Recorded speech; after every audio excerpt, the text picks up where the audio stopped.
What's the word, Harrisburg? My name is Matt Maisel. It's springtime in the city, one of the best times of the year in Harrisburg. So many things going on, so many activities taking place, and here to talk about it is the person that kind of makes a lot of those activities work. Sara Bozich, thank you so much for coming and talking about getting excited for springtime. What is when spring kind of hits? Now, you work all year round with events and whatnot, but what does it mean to you when springtime hits in the city? Oh, once people can be outside, everyone loves to be outside. So once we can hit that warm spot, we're not quite there yet. I love like when we start the block party series in May down in SoMa, but really seeing everybody walking along the riverfront, out on the sidewalks, al fresco dining, like all of that to me says warm weather is on the way. I mean, for you with what you do, it literally opens up so many other possibilities. Absolutely. Rather than being kind of like indoor. Now, talking about you, for example, just what the range of things that you do. Let's give you your flowers because you have your hands in what over the course of the year? Well, I do I do promotion for a variety of local businesses. I offer social media services for a variety of local businesses, and then what probably a lot of people know me for, my event series. So I work a lot in the south of Market neighborhood, SoMa Harrisburg, as we like to call it. I do events there year round, as you said. We do a couple festivals, and we have an all-new event coming in the fall too. Okay, well, I know we're not going to get into it because we're talking spring, but what event? You probably are too young to remember the Strawberry Ball, right? Correct. Have you ever heard of it? No. Okay, so this was a really big fundraiser held in the early 2000s in Harrisburg at Strawberry Square. Okay. And it was, it was a really fun party. There would be a great band, and it was held around Halloween time, and the theme was sort of dress up or dress up, so costume or cocktail, Nice. which I personally love because I'm not as much a costume person, but I am a cocktail. Absolutely, same. And then you see a lot of people who do a little of both. So that event went away many, many years ago, and talking with partners and collaborators, we love a good fundraiser, but they're not always fun. And really want to bring back the idea of a fun event where there is music and dancing and not just a good dinner and some paddle raising. I don't know if I'm allowed to say this, but that feels like a very Stephen Reed type event.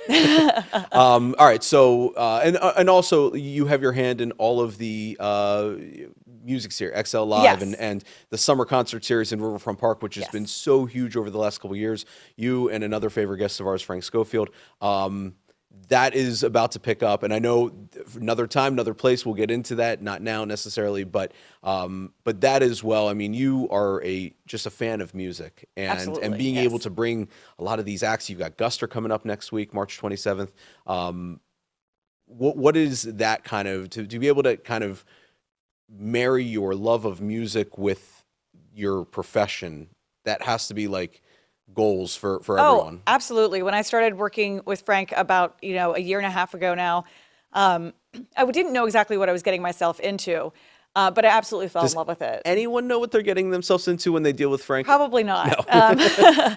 But I do. I love live music. I love working in hospitality. And so that is a really neat marriage of the two, working those shows, sort of the proverbial putting out fires all day. Like Yeah. that is that's my skill set. So coming up in the next few weeks, we have an event at Strawberry Square called Plants Pints. This is its second or third year? Well, the event started with a different name, same Okay. concept, excuse me. And we sort of adapted to what we saw it morphing into and what we felt like, guests were interested in. And it started as Harrisburg Veggie Fest.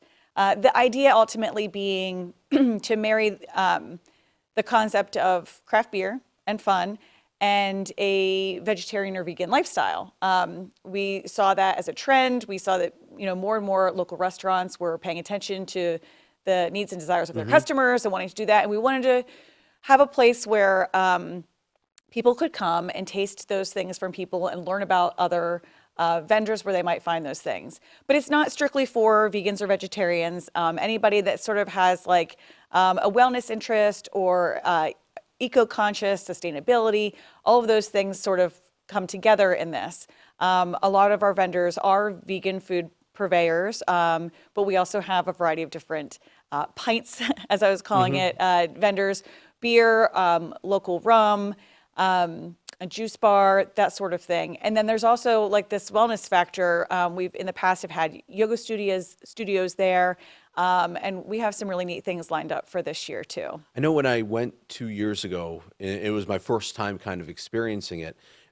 I'm not I'm not a vegan lifestyle person, although I do enjoy vegetables and everything that comes with that. But mainly, like I went for the pints part of it. And Harrisburg and the central Pennsylvania region has become so well known, I think, in a really good way for its cultivation of beer and microbreweries over the last probably decade or so now, 10 to 15 years. So that is absolutely kind of well within there. And then you are able to kind of sample a little bit of what pairs well with something else. What is in the Plants and Pints event? What is your favorite part when you go around and just kind of sample different things? What tends to be your favorite part?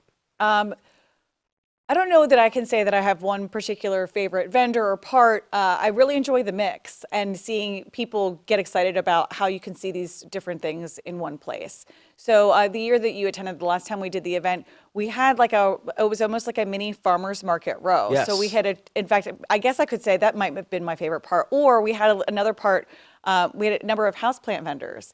And so people who appreciate plants in whatever sense, this can work for them. And so I guess that, being able to go into this and find a different niche or a thing that you didn't know about before is really what is so cool about it. What is going to be different about this year's event for someone that went last year and they are, whether you're someone that has never been before or someone that goes every year and experiences, what is something that new that people can expect? We have a lot new this year. It's pretty exciting. For one, we have a new date. We were doing this in the heat of August, and so we shifted this to April, which I think is just a good time of year. And it's an indoor event. It's on a new day. We're having it on a Sunday, which means free parking in the city, which makes everybody happy, yes. Vendors and attendees. So that is wonderful. We have longer times. Now the event runs from 1 to 5, so there's a lot more time to explore all of the vendors, or you don't have to come right at 1 o'clock. That was some feedback we'd heard in the past, is it just like a bit narrow of a window. And then we have new vendors who are participating. I'm really excited that we're going to have Chef Craig Ward from Ward of Health. He will be there, and in fact, he will be doing a vegan cooking demonstration. New business right in downtown. Exactly, which is just the kind of stuff that we want to see. We have a number of other Harrisburg businesses that will be showcasing their vegan and vegetarian food, including El Sol Mexican restaurant and the LA Squared Vietnamese restaurant are two of those. That's awesome. Midtown Juice Lab is supposed to be there, and it's going to shape up to be a really nice day. And what are some of the breweries which have kind of signed on to participate? We have Englewood Brewery who will be there. We have Clear Rum, which is a distillery out of Lewisberry.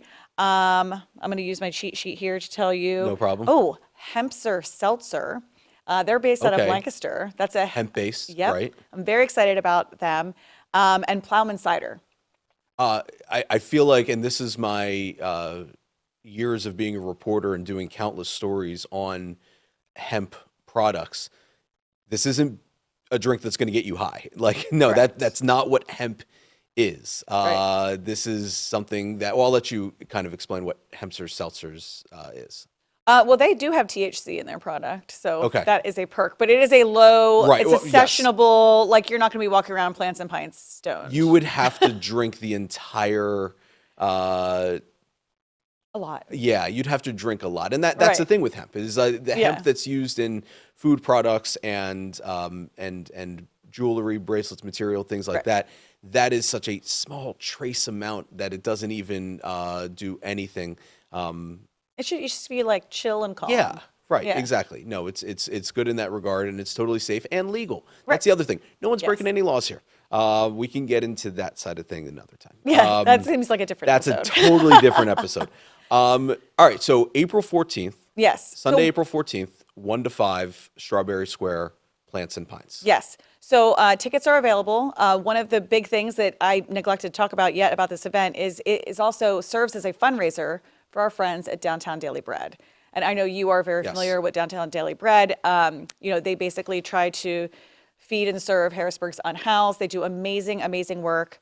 Chef Corey will be there. She will be doing a vegan cooking demonstration too. And they will have a booth there so people can learn more about volunteer opportunities and how they can give back to Downtown Daily Bread. I've been trying to get Corey on this program for about a year now. She has a tight schedule. She really I does. currently have a text thread with her. We are trying to get together. I think it's been for like a month now. And I will be in a Yeah. meeting with her later this afternoon, Yeah. so I will be talking to her about this.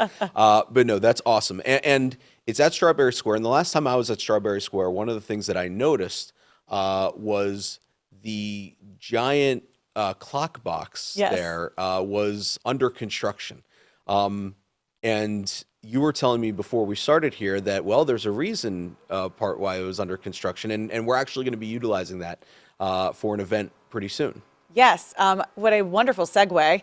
The clock box is complete now in the atrium of Strawberry Square. It's on the second floor. If anybody remembers the clock, of course, that's where the clock used to be, thus the name. So I used to host a happy hour in Strawberry Square called Pop-Up Happy Hour every second Wednesday. And those are back. They stopped during the pandemic, and traffic in the square isn't quite what it was once. Sure. Although it is increasing now. So to show off the clock box, we're bringing back the pop-up happy hour, except now it takes place upstairs in the clock box. It's a great opportunity to check out the clock box, Strawberry Square, etc. And I have an event there, what will be Wednesday, April 10th from 4 to 6. And we have a little local baker who will be offering some of her goods, and I'll be having we'll get some craft beverages in there too. So this is going to be inside the actual clock, like it has carved out a space for you to hold a Yes. miniature, shall we call it, event, because obviously the clock itself doesn't have a ton of space. Well, but the clock there's is enough. gone. There is no clock. Right, yes, right. I mean, below it now, the stage that was in front of the clock is now expanded. There's now a big screen there, so we'll be able to have things up there.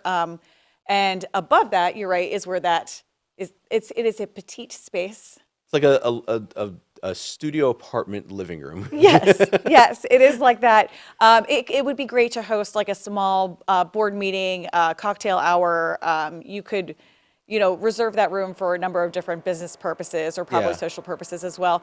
There is overflow, however, so it's Sure, not like okay. you're just like drop onto the first floor. There That's is a good to nice little know. overflow area that is roped off, so if we get a nice crowd there, there's plenty of room there. But yeah, you can dress it. We put high top tables in to have these sort of events, or you can set it up like a boardroom. And when are these starting again? The clock box happy hour? They are every second Wednesday of the month Okay. from 4 to 6 p.m. Okay, and so that will be starting, I guess, April, 10th. the second weekend of April, Yes, second April Wednesday of 10th. April. We had one last Okay. month. We Oh, did okay. start in March, or this Good month. feedback so far? Yes, yeah, definitely. It was, I think, a warm welcome to see people back. So I'm excited to get that going again. And those are free to attend. You can register on my website, sarabozich.com/events, to find that, and Plants and Pints and all the other goodies. And when during the day, what time frame on each on second Wednesday? Wednesdays, 4 to 6 p.m. Okay, awesome. Yeah. Great chance to get the state crowd involved. Exactly. A As lot of they're- downtown business and people coming over from the Capitol. Exactly. Rough day at the Attorney General's office. Come on by. Right. Grab a beer, hang out for a little bit. Yeah, take the edge off. And then Yes. as we get into the springtime, we're going to be kind of going outside more. And one of the big events that you do are the SoMa events, and kind of tying that into Third in the Burg throughout the springtime, correct? Actually, no. We do Third in the Burg pop-ups in SoMa Okay. all year round. The SoMa Block Party series is actually at the end of the month. Okay. On a Thursday night. Okay. May through September and sometimes October. Got it. Okay. So Yes. forgive me for getting Oh, the no, mix it's up okay. there. It's actually pretty common. So it is my duty to try to keep that Yes. straight. We do pop-ups on Third in the Burg and the day before. And then because a lot of times people come down into the old Brico space, which is where we're hosting the pop-ups now. And they'll be like, I thought the street was closed. And I'm like, I'm not having a block party in January. We don't all want to stand outside in the cold. So those don't kick off until we're sure that the weather's a bit warmer. Got it. Okay, so Yeah. you have those events in the old Brico space. So that's Third and Chestnut. Yes, exactly. Yeah, Third and Chestnut. Third and Chestnut. And when are those again? Every third Friday Okay. is Third in the Burg. Got it. And yes. that correlates with Third in the Burg. Yeah. And then once we get into the block parties, that is typically in May once the weather gets nicer. Yes, it will. The first one is Thursday, May 23rd. And then from June through September, it's the last Thursday of the month. Okay, got it. Yes. Those, I mean, I know we're going to have you back on kind of closer to that, Yeah. but you know, that's one of those things which are so much fun, and the crowds are great with that too. It's a great crowd. I think people really have come to look forward to it. We've done that event now for 6 years. This will be our 6th year. So that's really fun. And so people know it.